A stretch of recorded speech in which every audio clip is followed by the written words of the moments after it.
जनता दरबार में पटना गए। नीतीश बाबू बोला आपका विद्यालय बनेगा। उन्होंने इस कागज़ को भागलपुर हाउसिंग बोर्ड को भेज दिया। हाउसिंग बोर्ड से सुरेश बाबू से 56 लाख रुपया का डिमांड किया गया।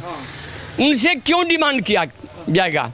1 से 5 तक का क्लास जो एक कमरे में चलता है, उसमें सरकार ने ना चापाकल का व्यवस्था किया है और ना ही शौचालय का व्यवस्था किया है, ना ही क्लासरूम का, ना ही बेंच का, ना ही डेस्क का, ना ही व्हाइट बोर्ड का। APPL apple, BALL, BOLL ball, CAT cat, DOG dog, EGG egg. क्या इनको SPDM नहीं बनना है? इनको भी बनना है, लेकिन बता दीजिए मुख्यमंत्री नीतीश कुमार जी और देश के यशस्वी प्रधानमंत्री नरेंद्र मोदी जी, ये बचवा बनेगा? इसका सपना कैसे पूरा होगा? ऐसे सपना पूरा होगा? आप लोग तो कुर्सी पे ऐसे चिपके हुए हैं जैसे कि फेविकॉल का जोड़ है। आप लोगों का कुर्सी छोड़ने का मन नहीं कर रहा है, लेकिन इन बच्चों का भविष्य कैसे बनाया जाएगा, जरा आप सोचिए। ओ गांधी जी मुस्कुरा रहे हैं, आप देश को आज़ाद करा दिए। राजेंद्र प्रसाद जी, आप यहाँ पे जितने भी नेता हैं वो लोग जो है देश को आज़ाद करा दिए, और अभी देखिए देश का स्थिति क्या है। नरेंद्र मोदी जी, हमें पता है कि आप बिहार से नफरत करते हैं, ये बात सत्य है। अगर आप बिहार से प्यार करते हैं तो पिछले 8 साल से आप प्रधानमंत्री हैं, एक बड़ा कंपनी का नाम बता दीजिए जो बिहार में आपने खोला है। मैं अभी दुनिया का सबसे अजूबा सरकारी स्कूल आप लोगों को दिखाने जा रहा हूं, जो पूर्णिया के इंदिरा नगर में है, जिसका स्थापना जो है 2006 में हुआ है सर्व शिक्षा अभियान के तहत, यानी सरकारी स्कूल है, और ये 5वां क्लास तक स्कूल है। कमाल का स्कूल इसलिए है कि इसमें जैसे एंट्री करते हैं 2 तिरंगा झंडा लगा है, आप देख सकते हैं। हर घर तिरंगा होना चाहिए, लेकिन हर शहर में सरकारी स्कूल सुव्यवस्थित नहीं होना चाहिए। अगर ऐसा होता तो शायद ये भी स्कूल जो है सुव्यवस्थित होता। ये 1 से लेके 5 तक स्कूल है, इसमें 4 गो टीचर है, और 5वां क्लास से लेके अब पहला क्लास तक एक गो 3 के शेड के नीचे पढ़ाया जाता है बच्चा सबको। इसमें जितना बेंच डेस्क आप लोगों को दिख रहा है, वो यही के एक हिंदू और मुसलमान 2 लोग हैं, दोनों दोस्त हैं, उन्होंने दिया है। जरा सोचिए, जब हिंदू और मुसलमान मिल जाते हैं तो भारत पढ़ना शुरू कर देता है, और हिंदू और मुसलमान आपस में लड़ जाते हैं तो भारत बर्बाद होना शुरू कर देता है। ये भाई साहब हैं, क्या नाम हुआ आपका सर? शशि कुमार मिट्ठू। और आपके दोस्त का नाम क्या है? सरफराज। सरफराज और शशि जी ने मिलके जो है सारा डेस्क और बेंच दिया है, सही है ना जी? अच्छा, पंखा किसने दिया है? पंखा, पानी वाला फिल्टर, व्हाइट बोर्ड, ये सब हम लोगों ने। सरकार ने कुछ नहीं दिया है लेकिन सरकार के कागज पे ये स्कूल चल रहा है, धड़ल्ले से चल रहा है। इसके लिए जनता के टैक्स का पैसा का इस्तेमाल किया जा रहा है। ये गरीब का बच्चा है सब, अंबानी अडानी बम्बानी का बच्चा रहता सब तो शायद जो है एयर कंडीशन स्कूल में पढ़ता सब। लेकिन इसके लिए ये सबसे ज्यादा दोषी जो है ना, इसके माँ बाप है, जो चुनाव के समय में जाति के नाम पे, पार्टी के नाम पे, व्यवस्था के नाम पे, धर्म के नाम पे वोट दे देते हैं, और उनका बच्चा का भविष्य जो है वो बर्बाद होता है। आप देख सकते हैं यहाँ पे ये सारे मासूम बच्चे हैं। क्या इनको SPDM नहीं बनना है? इनको भी बनना है, लेकिन बता दीजिए मुख्यमंत्री नीतीश कुमार जी और देश के यशस्वी प्रधानमंत्री नरेंद्र मोदी जी, ये बचवा बनेगा? इसका सपना कैसे पूरा होगा? ऐसे सपना पूरा होगा? आप लोग तो कुर्सी पे ऐसे चिपके हुए हैं जैसे कि फेविकॉल का जोड़ है। आप लोगों का कुर्सी छोड़ने का मन नहीं कर रहा है, लेकिन इन बच्चों का भविष्य कैसे बनाया जाएगा, जरा आप सोचिए। क्या नाम हुआ बाबू तुम्हारा? अंजलि कुमारी। तुम्हारा क्या नाम है? शिवानी कुमारी। अच्छा, खड़ा हो जाओ। कौन से क्लास में पढ़ती हो बाबू? पहला क्लास में। कौन से क्लास में तुम लोग पढ़ते हो? कौन क्लास? एक क्लास में। तुम सभी एक क्लास में पढ़ते हो। और 2 क्लास में कौन कौन पढ़ता है? 2 क्लास में तुम लोग पढ़ते हो। 2 क्लास में। 3 क्लास में कौन कौन पढ़ता है? 3 क्लास में तुम लोग पढ़ते हो। और चौथा में, और 5वां में। देखिए, देख सकते हैं ध्यान से, 5वां वाले बच्चे हाथ उठाएं। चलिए 5वां वाले बच्चे चढ़ जाएं, बेंच पे चढ़ जाएं। चढ़े बेंच पे। ये देखिए, ये सभी बच्चा सब जो है 5वां क्लास में पढ़ता है सब। चढ़ो चढ़ो चढ़ो चढ़ो। पंखा, हाथ मत उठाना, हाथ, हाँ नीचे ही रह जाओ, नीचे ही रह जाओ, नहीं तो गड़बड़ हो जाएगा। और चौथा क्लास में कौन कौन है? खड़ा हो जाओ। चौथा क्लास वाला खड़ा हो जाओ। चौथा क्लास वाला खड़ा हो जाओ, सिर्फ खड़ा हो जाओ। चौथा क्लास वाला। तीसरा क्लास वाला अब खड़ा हो जाओ। चौथा वाला बैठ जाओ। तीसरा वाला, ये तीसरा वाला। और दूसरा वाला कौन कौन है? सब खड़ा हो जाओ। दूसरा क्लास वाला, दूसरा क्लास वाला, ये सब बच्चा है सब, ये सब दूसरा क्लास वाला बच्चा है सब। और पहला क्लास वाला कौन कौन है? दूसरा वाला बैठ जाओ, दूसरा वाला बैठ जाओ, और पहला वाला खड़ा हो जाओ, पहला क्लास वाला खड़ा हो जाओ। पहला क्लास वाला ये सब है, यानी 1 से लेके 5 तक स्कूल चलता है, लेकिन व्यवस्था के नाम पे 0 बट्टा सन्नाटा ये इस स्कूल में है। जरा देखिए, यहाँ पे एक ब्लैक बोर्ड दिया, व्हाइट बोर्ड दिया गया है, वो भी यहाँ के स्थानीय समाज सेवियों के द्वारा दिया गया है। लेकिन कमाल की बात है कि जब मीडिया वाले आते हैं तो लोग भीड़ लगाते हैं, लेकिन उसके पहले जो है ना, ये लोग वीडियो बना के सोशल मीडिया पे नहीं डालते हैं। अगर सिर्फ और सिर्फ यही के लोग हर दिन इस स्कूल का वीडियो बना के डालना शुरू कर दे तो शायद जो है DEO जिला शिक्षा पदाधिकारी, जिनका कार्यालय यहाँ से सिर्फ और सिर्फ 800 मीटर की दूरी पे है, उनको रातों का नींद और दिन का चैन जो है वो ख़त्म हो जाएगा और उन्हें मजबूरी में इस स्कूल को बनवाना पड़ेगा। व्यवस्था के नाम पे इस स्कूल में क्या क्या है?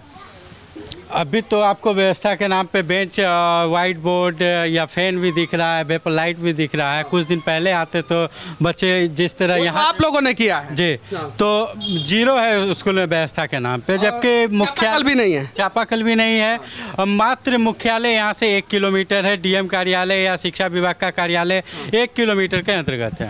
1 किलोमीटर के अंतर्गत है। और ध्यान से देखिए, यहाँ पे 2 तिरंगा है। नरेंद्र दामोदर दास मोदी जी हर घर तिरंगा तो फहराएंगे, लेकिन हर घर का बच्चा पढ़ेगा कि नहीं पढ़ेगा इसके बारे में कौन बताएगा? जरा सोचिए। तो हर घर तिरंगा फहराने से ज़्यादा जरूरी है हर घर का बच्चा सब ईमानदारी पूर्वक पढ़े। अगर इसका व्यवस्था आप कर सकते हैं तो कीजिए, क्योंकि 50% योगदान जो है सर्व शिक्षा अभियान में जो है केंद्र सरकार का होता है और 50% योगदान जो है वो राज्य सरकार का होता है। इसके लिए राज्य सरकार और केंद्र सरकार दोनों दोषी है। ये देखिए, ये 1 से 5 तक एक टीन के सेट में चलता है, और उसके अलावा जो है यहाँ पे जो है प्रिंसिपल साहब, टीचर लोग, सभी लोग यहीं पे बैठते हैं। और व्यवस्था देखिए कितना टनाटन है कि सटला तो बेटा गई लो, कहीं भी इधर उधर सट गए तो चले गए। अब जरा सोचिए इसके लिए कौन है दोषी? हालांकि जहाँ पे शिक्षक गलत होते हैं वो चीज़ों को भी हम लोग दिखाते हैं, लेकिन जहाँ पे शिक्षक ईमानदारी पूर्वक बच्चों को पढ़ा रहे हैं, इतनी गर्मी में एक टीन के शेड के नीचे बैठ के जहाँ पे समाजसेवी इसको सुधारने का प्रयास कर रहे हैं, उसे भी दिखाना जरूरी है। ये देखिए, ये सभी जो है गरीब के बच्चे हैं, ये सभी लोग। इसीलिए जो है शायद जो है इनका सपना जो है पूरा नहीं किया जा रहा है। बिहार में एक कहावत था कि हर घर में काबिलियत पैदा होती है, अब वो कहावत बदल गया है, हर घर में मजदूर बच्चे पैदा होते हैं। और इस स्थिति को बदलना पड़ेगा। नरेंद्र मोदी जी, हमें पता है कि आप बिहार से नफरत करते हैं, ये बात सत्य है। अगर आप बिहार से प्यार करते हैं तो पिछले 8 साल से आप प्रधानमंत्री हैं, एक बड़ा कंपनी का नाम बता दीजिए जो बिहार में आपने खोला है। आप चाहते हैं कि बिहार के लोग मजदूर बने रहें और दूसरे राज्यों के कल कारखानों में जाके जो है सस्ते दरों पे काम करें और आपके जितने भी बिजनेस पार्टनर हैं उन्हें फायदा हो। अगर ऐसा नहीं है तो बिहार के शिक्षा व्यवस्था, स्वास्थ्य व्यवस्था को सुधारने का प्रयास करें और बिहार में भी इंडस्ट्री लगाने का प्रयास करें। और हाँ, नीतीश कुमार जी, जिन्होंने Guinness book of world record बना दिया है, पिछले 18 साल में 8 बार मुख्यमंत्री बने हैं। नीतीश कुमार जी, स्वास्थ्य मंत्री बदल गया, शिक्षा मंत्री बदल गया, हर मंत्री बदल गया, लेकिन मुख्यमंत्री 2005 से लेकर 2022 तक एक ही है। उसके लिए कौन है दोषी?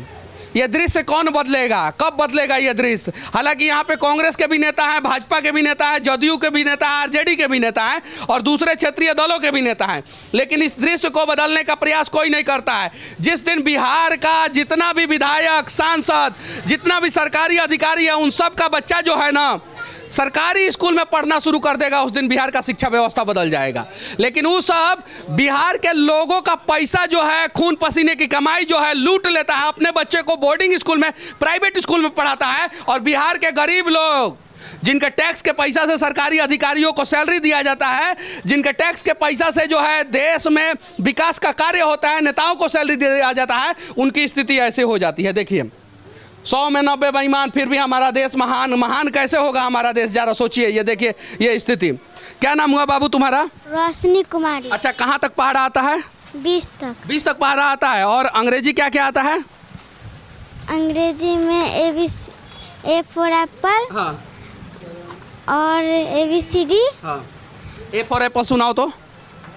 APPLE apple, BALL, BOLL ball, CAT cat, DOG dog, EGG egg, FISH fish, GOAT goat, HEN हैन।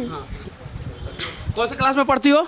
3 क्लास। 3 क्लास में ये लड़की पढ़ती है। इंग्लिश भी आता है, 20 तक पढ़ा भी आता है इसको, और ये इसलिए आता है इसको कि ऐसे ऐसे शिक्षकों ने इन बच्चों को पढ़ाया है। ये बात सत्य है। अगर नहीं पढ़ाए होते तो शायद जो है 5वां 6ठा क्लास में सरकारी स्कूल में चले जाते हैं, 7वां में चले जाते हैं, तो वो बच्चे बोलते हैं कि हमको तो अंग्रेजी आता ही नहीं है। जरा सोचिए, ओ गांधी जी मुस्कुरा रहे हैं, आप देश को आज़ाद करा दिए। राजेंद्र प्रसाद जी, आप यहाँ पे जितने भी नेता हैं वो लोग जो है देश को आज़ाद करा दिए, और अभी देखिए देश का स्थिति क्या है। देखिए, ये तस्वीर लगाना जरूरी नहीं है, बस इस तस्वीर को बदलना जरूरी है, और जिस दिन ये तस्वीर बदल जाएगा उस दिन स्वर्ग में जो है इन लोगों को भी शांति मिलेगा। जरा सोचिए। सर, क्या पढ़ाते हैं आप इन लोगों को? यहाँ सब सब्जेक्ट पढ़ाते हैं हम लोग। मतलब ऑलराउंडर हैं आप? ऑलराउंडर जी। कौन कौन सा सब्जेक्ट पढ़ाते हैं? मैथ, साइंस, पर्यावरण, या तो कंबाइंड क्लास चलता है, सब पढ़ाना पड़ता है। सब पढ़ाना पड़ता है। और आप ही लोगों ने पढ़ाया बच्चों को? क्या नाम हुआ मैडम आपका? गौरव गर्ग। अच्छा, क्या पढ़ाती है मैडम आप? ऑल सब्जेक्ट पढ़ाते 1 to 5 का, इंग्लिश, मैथ्स और इंग्लिश, मैथ, सब कुछ। अच्छा, सर लोग कैसा पढ़ाते हैं बाबू तुम लोगों को? पहला ऐसा सरकारी स्कूल मिला है जहाँ पे बच्चा सब बोल रहा है कि सर लोग बहुत अच्छा पढ़ाते हैं। झूठ नहीं ना बोल रहे हो? अच्छा, 5वां क्लास में कौन पढ़ता है? कौन पढ़ता है? तुम पढ़ते हो। चलो, तुमको क्या क्या आता है बताओ? इंग्लिश, हाँ, हिंदी, हाँ। मैथ। अच्छा, बिहार के मुख्यमंत्री का नाम क्या है? नीतीश कुमार। नीतीश कुमार। देखिए नीतीश कुमार जी, आपका नाम जानता है लेकिन आपका काम के बारे में नहीं जानता है। अगर शिक्षा व्यवस्था सही रहता तो आपके काम के बारे में भी जानता है। देश के प्रधानमंत्री का नाम क्या है? मोदी सरकार। मोदी सरकार। मोदी सरकार। मोदी सरकार, कुछ कीजिए बिहार के लिए भी। सर, क्या नाम हुआ आपका? बीके सिंह। अच्छा, ये भवन क्यों नहीं बन रहा है सर? हम जो है अपने स्तर से सभी बड़े बड़े पदाधिकारी को एप्लीकेशन द्वारा हस्तांतरित करवा करके दे दिए, लेकिन कोई पदाधिकारी इस पर ध्यान नहीं दिए। अंत में हमारे वार्ड कमिश्नर जो पुराने हैं सुरेश बाबू, वे यहाँ से कागज़ लेके जनता दरबार में पटना गए। नीतीश बाबू बोला आपका विद्यालय बनेगा। उन्होंने इस कागज़ को भागलपुर हाउसिंग बोर्ड को भेज दिया। हाउसिंग बोर्ड से सुरेश बाबू से 56 लाख रुपया का डिमांड किया गया। उनसे क्यों डिमांड किया जाएगा?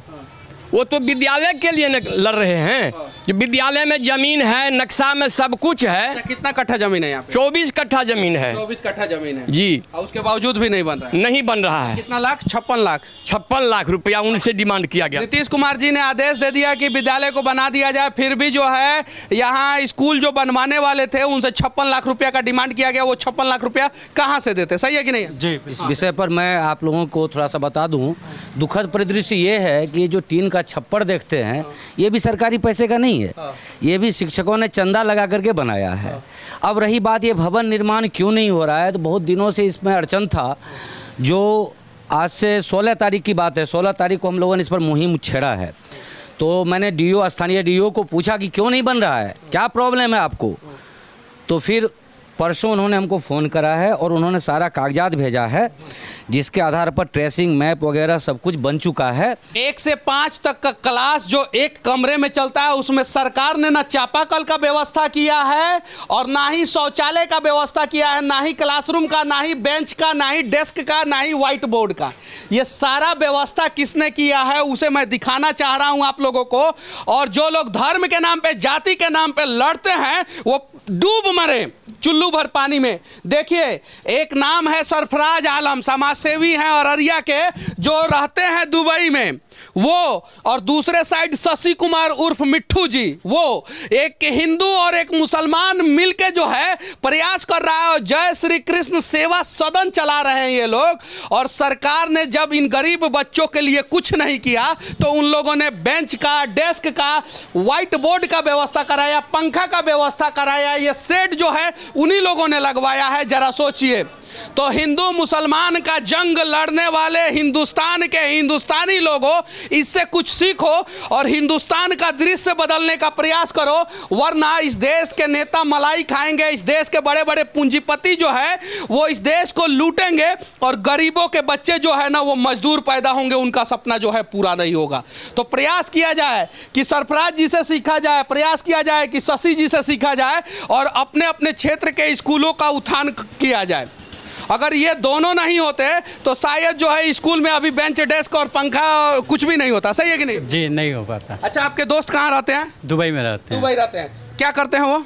वो इंजीनियर है आईटी के। आईटी के इंजीनियर। देखिए एगो दुबई में इंजीनियर है, वो कैसा काम कर रहा है, एगो हमू इंजीनियर हैं। आप क्या करते हैं?